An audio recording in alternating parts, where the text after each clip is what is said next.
Shalom, jemaat yang saya kasihi dalam kasih Tuhan Yesus Kristus. Mari sebelum kita merenungkan renungan Minggu Advent yang keempat, kita akan teduhkan hati kita akan berdoa. Segala puji, hormat, juga syukur kami naikkan kepadamu Tuhan, karena rahmat, kasih, dan kuat kuasa-Mu yang boleh Tuhan nyatakan terus dalam kehidupan kami. Dan Tuhan berkenan untuk menopang kehidupan kami, sehingga kami boleh ada sebagaimana kami ada hari ini.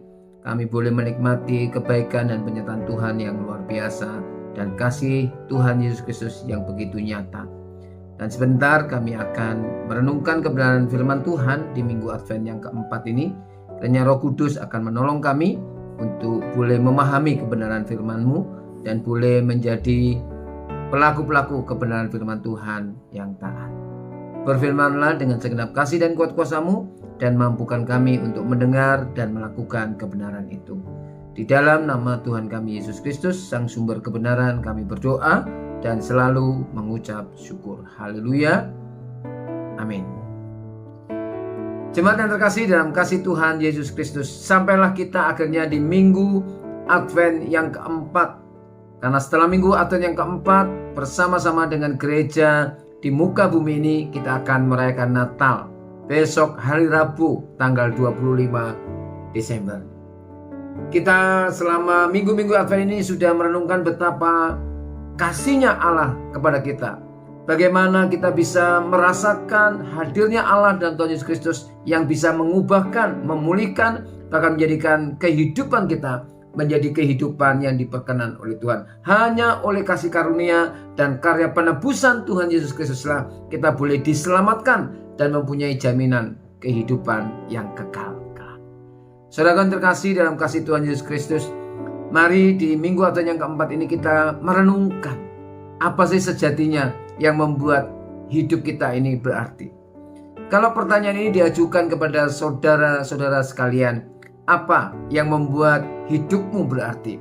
Saya terlalu yakin karena kita adalah manusia yang dipenuhi dengan subjektivitas dan relativitas, nilai-nilai dan norma-norma yang sangat beragam, maka jawaban dari kita akan pasti beragam. Banyak orang menjawab yang membuat hidupku berarti adalah ketika aku sudah menemukan pasangan hidup yang terbaik. Bagiku hidup berarti itu ketika aku bisa mencapai posisi tertentu di dalam sebuah pekerjaan. Ada lain orang yang mengatakan hidupku berarti ketika aku dikelilingi oleh orang-orang yang mengasihi aku. Ada juga yang mengatakan hidupku berarti ketika aku sudah melakukan kebaikan demi kebaikan bagi orang lain. Terlalu banyak definisi hidup yang berarti kalau kita tanyakan kepada orang-orang di sekitar kita, atau mungkin sudah punya jawaban tersendiri apa yang membuat hidup saudara berarti. Saudara yang terkasih dalam kasih Tuhan Yesus Kristus, Natal memanggil kita bukan hanya untuk percaya, tetapi Natal memanggil kita untuk menemukan kesejatian hidup ini dan kemudian berbagi kehidupan ini untuk kemuliaan Tuhan kita, Juru Selamat kita yang hidup, Tuhan Yesus Kristus. Dan dalam bacaan kita hari ini 2 Timotius pasal 1 ayat 3-14, Paulus ingin mengingatkan kepada anak rohaninya yang dikasihi, yaitu Timotius. Tapi saya yakin firman Tuhan hari ini juga mengingatkan kita. Paulus juga ingin mengingatkan kita bahwa ada kesejatian hidup yang harusnya benar-benar kita pahami. Itu benar-benar kehidupan yang sejati. Kita baru bisa menemukan keberartian betapa berharganya hidup kita ketika kita mengalami, memahami, bahkan merasakan dengan iman kita, dengan keyakinan kita bahwa Tuhan Yesus, Allah yang hidup itu benar-benar mengasihi kita dengan cara Dia rela menjadi manusia untuk menebus dosamu dan dosaku. Kemarin kita mendengar bahwa karena dosa kita kehilangan kepercayaan diri. Tapi Tuhan pulihkan itu sehingga dengan percaya sungguh kepada Tuhan Yesus Kristus sebagai satu-satunya Tuhan dan Selamat, maka keberartian dan keberhargaan hidup kita dipulihkan. Inilah yang diingatkan oleh Paulus bahwa kita berarti bukan dengan segala sesuatu yang menempel, yang kita capai ataupun yang kita lakukan dalam hidup itu. Hidup kita berarti karena kita tahu bahwa Tuhan menghargai hidup kita dengan begitu mahalnya, dengan cara penebusan yang ajaib, dengan kasih karunia yang tidak pernah terbayangkan, dan itu dinyatakan oleh Tuhan Yesus bagi hidup saudara dan hidup saya. Tidak berhenti sampai di situ, Paulus juga mengetengahkan beberapa poin-poin penting bagaimana kita bisa memelihara, menjaga kasih karunia yang sudah Tuhan limpahkan, keselamatan yang sudah Tuhan berikan, penebusan yang sudah Tuhan dedikasikan bagi kita manusia berdosa. Kita patut memeliharanya. Dan inilah yang dinasihatkan kepada anak rohani kekasihnya, yaitu Timotius. Saudara terkasih dalam kasih Tuhan Yesus Kristus, Paulus dalam ayat-ayat yang kita baca di 2 Timotius 1 ayat 3-14, setidaknya ada 4 hal bagaimana kita bisa menjaga kasih karunia, keselamatan, dan karya penebusan Tuhan Yesus Kristus, sehingga itu boleh berdampak luas, berdampak besar bagi hidup kita, hidup keluarga kita, dan bagi sesama kita. Yang pertama, bagi orang-orang yang percaya sungguh dan sudah ditebus oleh Kristus, menjadi murid-murid Kristus yang sejati, maka yang pertama untuk memelihara kasih karunia itu, untuk mendapat keberartian hidup ini, maka yang pertama Paulus menasihatkan di ayat 5, tetap memiliki iman yang tulus ikhlas dan mewariskannya. Ini adalah cara bagaimana kita bisa menjaga, memelihara harta terindah yang Tuhan Yesus anugerahkan, yaitu keselamatan dan jaminan hidup kekal itu, dengan menjaga iman kita tetap di dalam Tuhan Yesus secara tulus ikhlas, bahkan menjaganya harus dengan cara yang proaktif, dengan mewariskannya kepada anak cucu kita. Jadi apapun situasi kondisi hidup kita, mari kita tetap menjaga, memastikan iman kita tetap tulus ikhlas dan mewariskannya kepada generasi berikutnya. Yang kedua, Paulus juga menasihatkan di ayat 3 dan 4. Kalau boleh saya ringkaskan, yang kedua adalah hidup dalam komunitas yang sehati, saling mendoakan dan saling merindukan.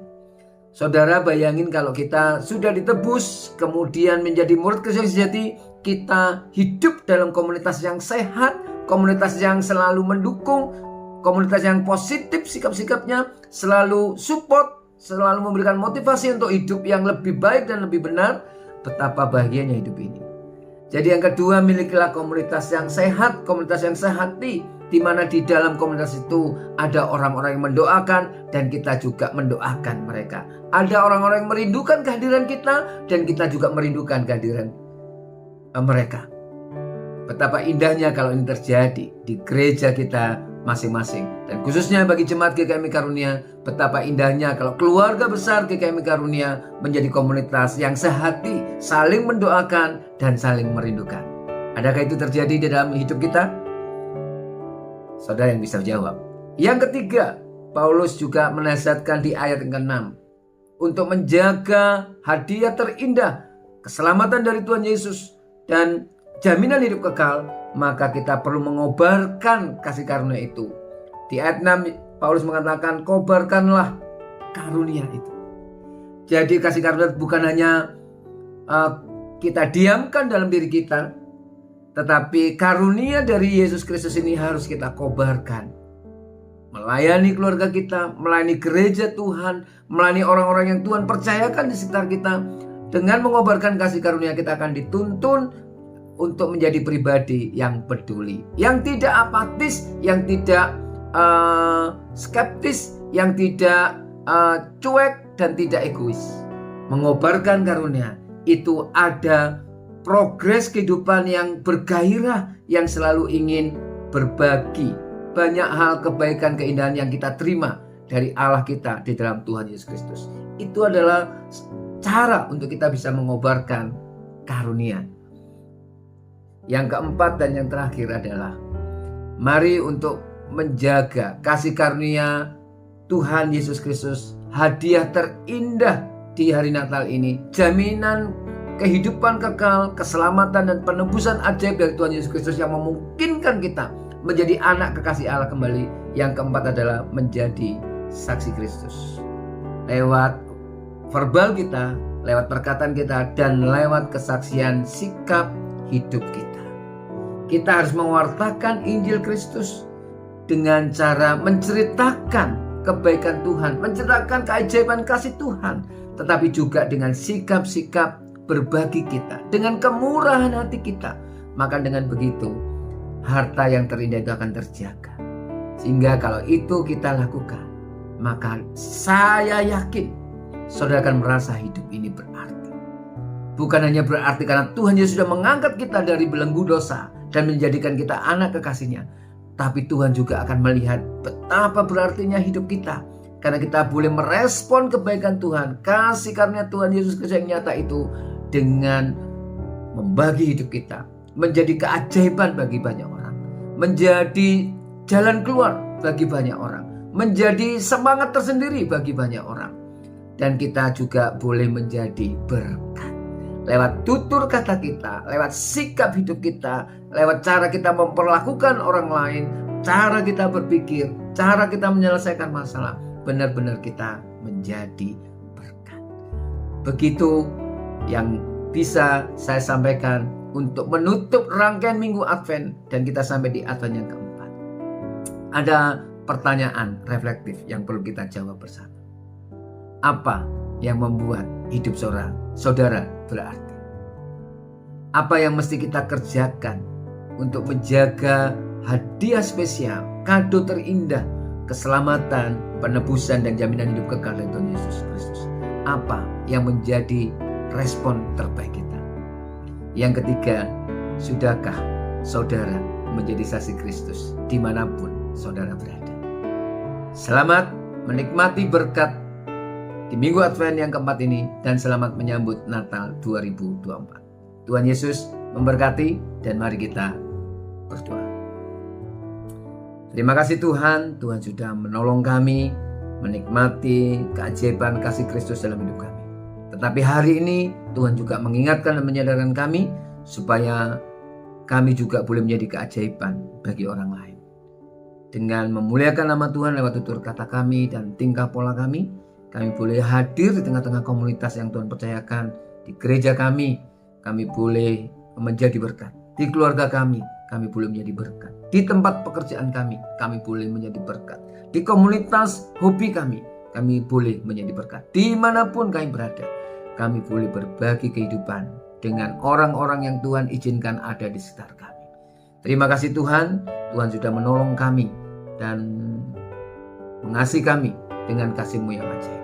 Kami bersyukur hari ini Tuhan menolong kami dan mendorong kami sekaligus untuk menjadi berkat dan menjadi keajaiban bagi orang lain. Mampukan kami ya Roh Kudus untuk hidup berkenan di hadapan Tuhan. Di dalam nama Tuhan kami Yesus Kristus Sang Maha Kasih itu, kami berdoa dan selalu mengucap syukur. Haleluya. Amin. Selamat menyambut Natal. Tuhan Yesus memberkati.